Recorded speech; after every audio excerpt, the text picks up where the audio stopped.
73 فرقے مانتے ہیں کہ پیغمبر اسلام نے فرمایا کہ میری امت کے 73 فرقے ہو جائیں گے، صرف ایک جنت میں جائے گا۔ میں اس بحث میں نہیں الجھتا کہ وہ جنت میں کون جائے گا اور کون نہیں جائے گا۔ میں صرف اتنا اشارہ کر کے آگے بڑھنا چاہتا ہوں کہ مجھے دنیا کے اہل فکر و دانش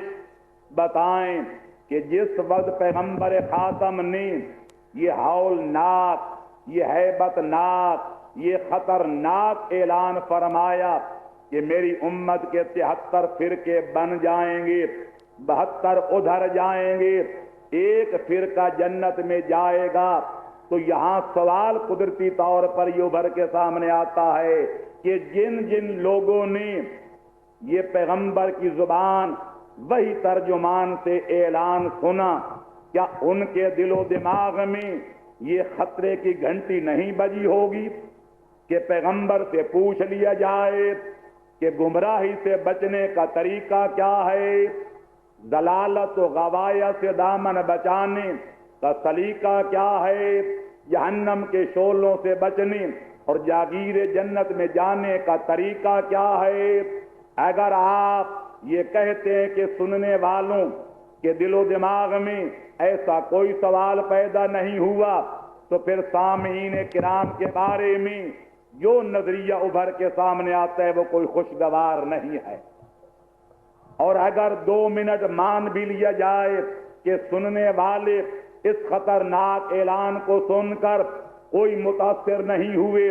بچاؤ کی کوئی تدبیر دریافت نہیں کی، جنت میں جانے کا راستہ معلوم نہیں کیا، جہنم سے بچنے کا کوئی طور و طریقہ پیغمبر سے معلوم نہیں کیا، چلو ان کو رہنے دیں، خود پیغمبر کے بارے میں آپ کی سوچ کیا ہے کہ جس پیغمبر نے اتنا خطرناک اعلان کیا، اتنے خطرے کا الارم بجایا، کیا ان کے فرض منصبی کا یہ تقاضا نہیں تھا کہ بچاؤ کی بھی کوئی تدبیر بتا جائیں؟ اگر کوئی حکومت خطرے کا الارم تو بجائے لیکن بچاؤ کی کوئی تدبیر نہ بتائے تو اس حکومت کو عوام کی خیر خواہ حکومت نہیں کہا جا سکتا،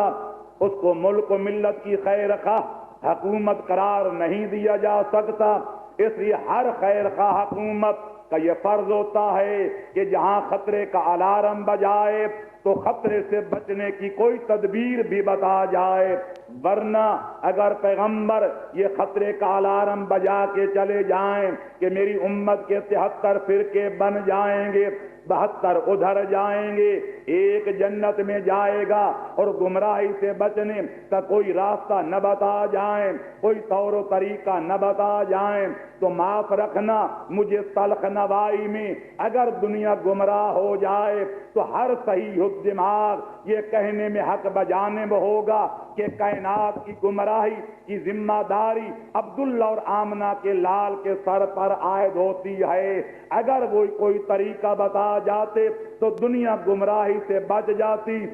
کیونکہ پیغمبر نے